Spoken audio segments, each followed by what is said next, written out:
할렐루야, 함께 하신 주님을 찬양합니다. 오늘 같이 나눌 하나님의 말씀은 신약성경 유다서 1장 1절부터 16절까지의 말씀으로 힘써 싸우라 라는 제목으로 같이 나누기를 원합니다.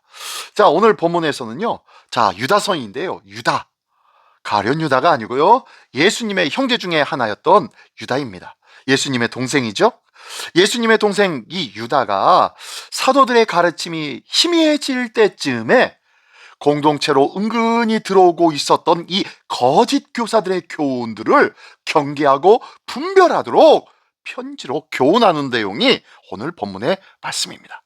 이 본문의 말씀, 오늘 제목 힘써 싸우란데요. 자, 한 절 한 절씩 읽으며 같이 나누기를 원합니다. 먼저 1절부터 7절까지의 말씀입니다. 예수 그리스도의 종 야고보의 형제인 유다는 부르심을 받은 자 곧 하나님 아버지 안에서 사랑을 얻고 예수 그리스도를 위하여 지키심을 받은 자들에게 편지하노라.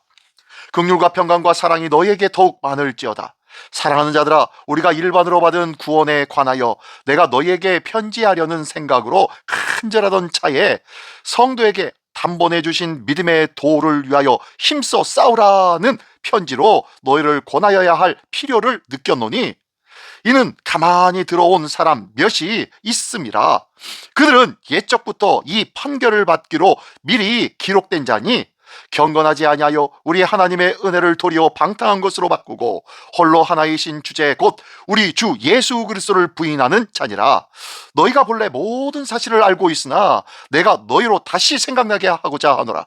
주께서 백성을 애굽에서 구원하여 내시고 후에 믿지 아니하는 자들을 멸하셨으며 또 자기 지위를 지키지 아니하고 자기 처소를 떠난 천사들을 큰 날의 심판까지 영원한 결박으로 흑암에 가두셨으며 소돔과 고모라와 그 이웃 도시들도 그들과 같은 행동으로 음란하며 다른 육체를 따라가다가 영원한 불의 형벌을 받음으로 거울이 되었느니라. 아멘, 아멘. 네, 먼저 1절부터 7절까지의 말씀 속에서는요, 부르심을 받은 성도와 거짓 교사에 대한 경고를 하고 있습니다. 유다는 하나님께 부르심을 받고 예수 그리스도를 위하여 지키심을 받은 성도들에게 문안을 하고요, 그러면서 성도에게 단번에 주신 믿음의 도를 위해서 힘써 싸우라고 권면하고 있습니다. 뭐하라고요? 네, 힘써 싸우래요. 피하지 말라는 거예요. 도망가지 말라는 거예요. 싸우라고 권면하고 있습니다. 그 이유는 교회 안에 가만히 들어와 하나님의 은혜를 방종으로 바꾸고 예수 그리스도의 은혜를 부인하는 자들이 있었기 때문입니다. 유다는 출애굽 이후 멸망한 자들, 또한 타락한 천사들, 또한 소돔과 고모라의 심판을 예로 들으면서 하나님의 심판이 결코 가벼운 문제가 아니다는 것을 다시 한번 상기시켜주고 있는 내용의 말씀인 것입니다. 그래서 이 단락에서는요, 성도의 안전함과 동시에 영적 긴장을 함께 보여주고 있습니다. 성도는 이미 하나님의 사랑과 보호 안에 있지만 그 은혜가 진리를 무너뜨리는 면허가 될 수는 없다는 것이죠.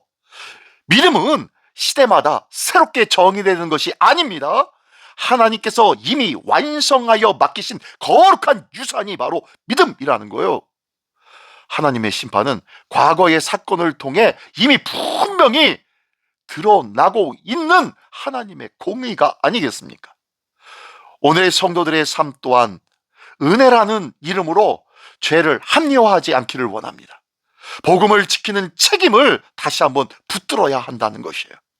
교회 안에서 들어오는 모든 가르침을 무비판적으로 받아들이기보다는 말씀으로 분별해야 된다는 거예요. 그래서 말씀이 없으니 무비판적으로, 무의식적으로 편하고 익숙한 것들을 그저 무분별하게 허용하고 있는 모습이 우리의 모습이 될 수 있다는 거예요. 믿음을 지킨다는 것은 공격적인 논쟁이 아니라 삶으로부터 진리를 붙드는 거룩한 긴장이라는 거예요. 오늘 나의 마음이 풀어져 있지는 않습니까?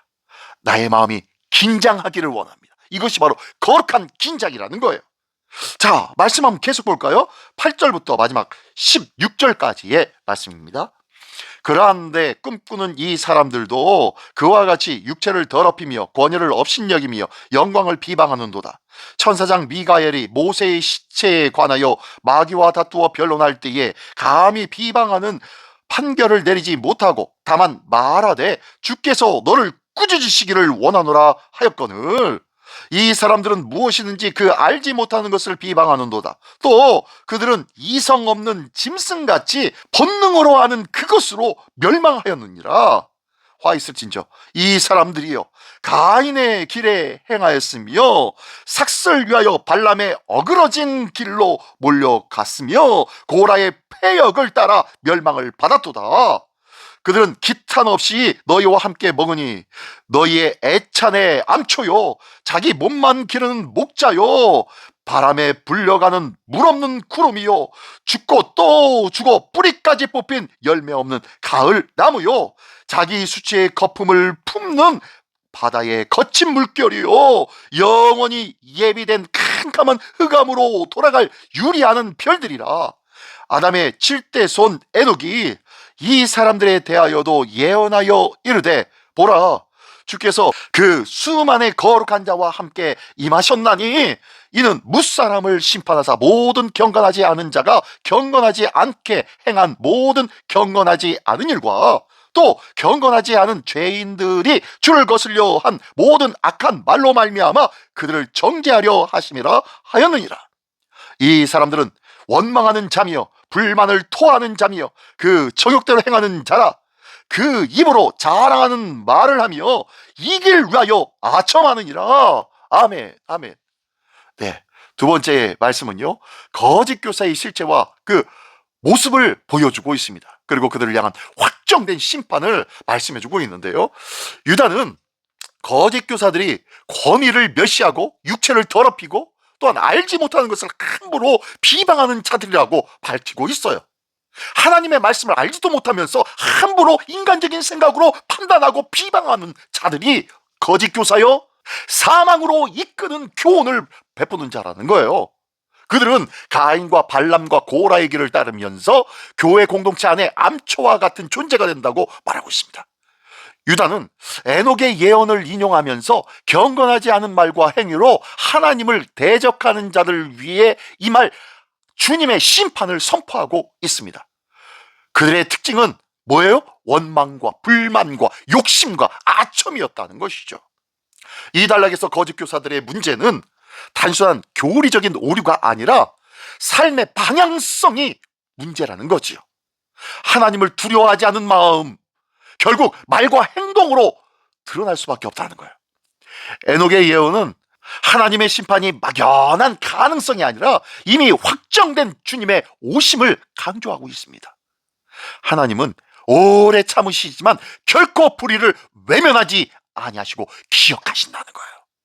왜요? 왜 기억하십니까? 예, 심판하시기 위하여. 성도는 사람의 말보다 삶의 열매를 기준으로 분별해야 할 줄 믿습니다. 신앙은 자기 욕심을 포장하는 도구가 아니라 주님의 주권 앞에 자신을 낮추는 길입니다. 마지막 심판을 기억하는 믿음은 오늘을 두려움이 아니라 거룩한 책임감으로 살아가는 자입니다. 그러므로 하나님의 심판을 두려워할 것이 아니라 하나님의 심판이 있음에 오늘을 거룩한 책임감을 가지고 하루하루 살아가는 거예요. 거룩하게 살아가는 거예요. 책임감 있이 살아가는 거예요. 이것이 믿는 자의 삶인 줄 믿습니다. 이 거룩한 믿음의 삶을 오늘도 살아내는 복되고 복된 하나님의 백성 되시기를 예수님의 이름으로 축원합니다. 기도하겠습니다. 전능하신 주님 감사합니다. 우리에게 맡기신 믿음을 가볍게 여기지 않게 하여 주시옵소서. 주님 베풀어 주신 그 은혜를 왜곡하는 모든 길에서 우리를 지켜 주시옵소서. 말과 삶이 주님 앞에 경건함으로 겸손함으로 설 줄 아는 자 되게 하여 주시옵소서. 오늘도 하나님 앞에 더욱더 온전히 서고자 하는 자를 붙잡아 주시고 새롭게 하여 주시는 우리 주 예수 그리스도의 이름으로 감사하며 기도드리옵나이다. 아멘.